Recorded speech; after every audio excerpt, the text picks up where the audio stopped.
Memoirs of a Royal Guard. Written by Ansel. Chapter 10. Realizations. "Silent night," came the captain's voice in my dreams. It was extremely lifelike, and I quickly realized that this was real. I fumbled about, fell out of my bunk, and immediately sprung into attention. "Yes, sir," I replied from under the blanket that landed over my head. Captain Shiny Armor was standing in our doorway. I heard him come over before he pulled the blanket off, and I didn't move. "I'm sorry. You're normally awake by now, but I realize it's your day off," he said. "No problem, sir," I replied. "I need a reliable Pegasus right now. Are you up for the task?" "Yes, sir." The captain looked me over and nodded. "I knew I could count on you. Get dressed." He dropped a sealed scroll case on my bed. "Deliver this to the Royal Guard commander in Cloudsdale. Get there as fast as you can. Understood?" Cloudsdale? I wasn't thrilled by that prospect, but I wasn't going to let the captain down. "Yes, sir. Consider it done." With a nod, he said, "Good stallion." Then he turned and left, shutting the door behind him. "Will you be all right?" Iridescence asked. I blinked, pulled out of my thoughts. I had forgotten she was here. Looking over at her, I nodded. "I'll be back in time for my shift tomorrow." Getting out of the bed, she came over and patted me with a hoof. "You know that isn't what I meant." I did, but it was time to get my armor on and into the sky. Giving her the best smile my face would allow, I replied, "It will be all right. I'll see you tomorrow. Why don't you go to File and Philly today since we can't go on our picnic?" Iridescence gave me an evil smile. "It isn't as fun when you're not there to grimace." I glared at her just as she plopped my helmet onto my head. "Out, mister. You're on the clock now." Tucking the scroll case into my bag, I headed out of the barracks. It was still very early in the morning. Princess Celestia had not raised the sun yet. Orientating to the west, I leaped into the air and started flying. It wasn't a short trip, and a wise pony would set a reasonable pace. I flew fast, pushing the limit to see how rusty I was. Evidently, I wasn't rusty at all. Even with the added weight of my armor and the occasional cloud stop to rest, I made good time. Cloudsdale looked different than what was in my memory. It was very bright and colorful. The weather factory was in full swing too, which added even more vibrancy in the form of rainbows, storm clouds, and other weather patterns. Flying through the town, it quickly became obvious that ponies of Cloudsdale had never seen one of Princess Luna's house guards. Many looked out of the idle curiosity, but I could also sense fear in others. Perhaps in time, they would forgive and forget. After a bit of searching, I located the Royal Guard headquarters and landed more odd looks, which was off-putting. Royal Guard should know better. We would sometimes give a friendly rivalry with the Goldies in Canterlot, but we were all on the same team. These ponies gave me a wide berth as I walked into the building. The Cloudsdale headquarters was somewhat ancient. It was once the Pegasus Warrior Hall, built right after the old tribal times. Pegasi have always been exceptional warriors, and the hall showcased that fact. There were rows of carved statues honoring our greatest heroes from the most recent, all the way back to Commander Hurricane. We loved our warriors, regardless of what kind of ponies they were. I paused at one of the somewhat recently finished statues. It was not as large as many of the others, but we didn't have great war heroes as often anymore. I hid my smile. They had done a good job capturing my father's likeness. He looked as stern and proud as ever. Duty called, however, and it was time to report to the commander's office. The Royal Guard loves tradition. Most of the large commands have special titles associated with them. Colonel Shiny Armor was the captain of the Canterlot Guard. Colonel Tsunami was the Cloudsdale commander. Both titles went back to ancient times. Commander Tsunami's office had not been hard to find. All a pony needed to do was follow the statues. "Message from the Canterlot Royal Command, sir." I produced the sealed case from my bag and sat it on the desk. Commander Tsunami is what ponies call old school. He never liked the modern gold armor. Instead, he wore a traditional Pegasus made of the finest Cloudsdale steel. It had been handed down along his family line for as long as any pony could remember. Soldiering was more important to him than guarding. If we ever had a real war, He would be one of the ponies to lead us.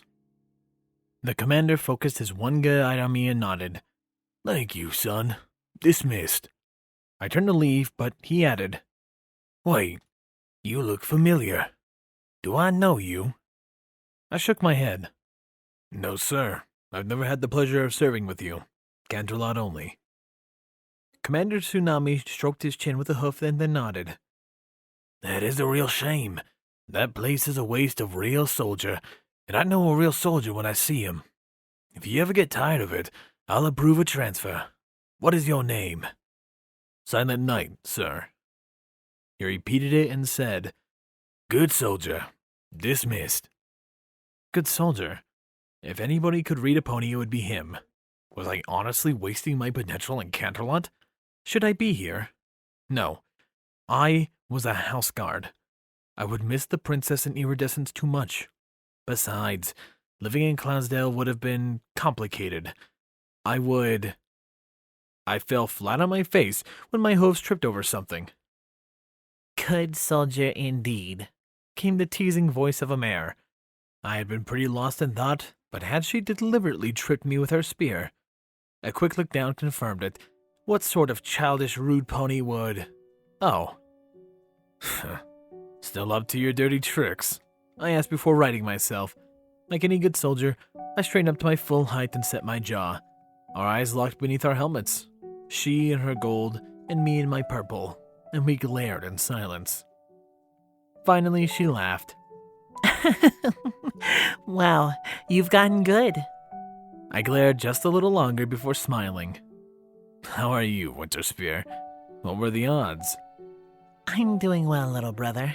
I got your letters. A princess and a unicorn. Aren't you a stud? She teased, always teasing. You're one to talk, Sergeant, I said, mock saluting her. Or if you prefer, Your Majesty the Dark Queen. I knelt and she bonked me on the helmet. Get up, you. Come on before some pony sees us. Winterspear led me back to her room. As a sergeant, she had her own quarters, which was considered a perk. I only saw it as a detriment. Less time with iridescence. For my sister, though, it was nice. Once the door was closed, my helmet came off and I plopped onto a chair. I have duty tomorrow, I said. I'm sure you do, she said. Surely you can spend some time with me, considering I haven't seen you in who knows how long. Guilt. That was a new one for her. I smiled and nodded. Of course. You could come visit me, you know. You have days off as well. She made tea and waved a hoof at me. You know how it is. A sergeant's work is never done. Cats, cradles, and all of that. I did know how it was, but I still would have liked to see her more. She made really great tea. You should marry that unicorn, she blurted out. I blinked and stared. What? You clearly have feelings for her. You write about her in every letter. It's obvious to me that she likes you, and if she is half as attractive as you say, you should do something about it before some other stallion does. I continued to stare. We never really had a conversation like this, and she sounded crazy. But she is my partner, I managed to say. That yielded me another bonk on the head. You're so rigid. That mare likes you. When has that happened before? Do something about it. Clearing my throat, I skillfully guided the conversation another direction. What about you? Don't you have a special stallion in your life? I don't see you married and you're older than me.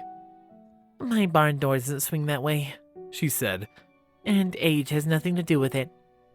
I tilted my head, pondering where she had a barn. What? You don't approve? She asked.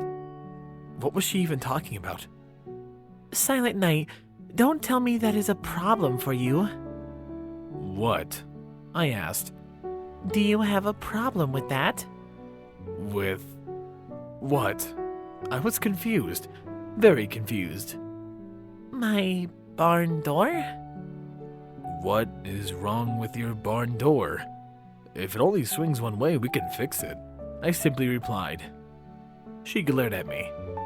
Are you speaking metaphorically about fixing me, or do you believe we're literally talking about a barn door? I can tell by your tone that if I say it was the second one, it may result in another blow to the head. Winterspear's hoof slapped to her face. It's an expression. It means I don't like stallions. My eyes narrowed. I'm a stallion. Oh, Celestia, please marry that unicorn before she figures out how slow you are. She started before setting her tea down and reaching across the table to hold my cheeks with her hooves. She looked me in the eyes and said, I don't want to marry a stallion. I want to marry a mare. Oh, barn door. So that is what they meant in secondary school. I rolled my eyes. Why didn't you just say that? I don't care if you want to marry a rock, as long as it loves you.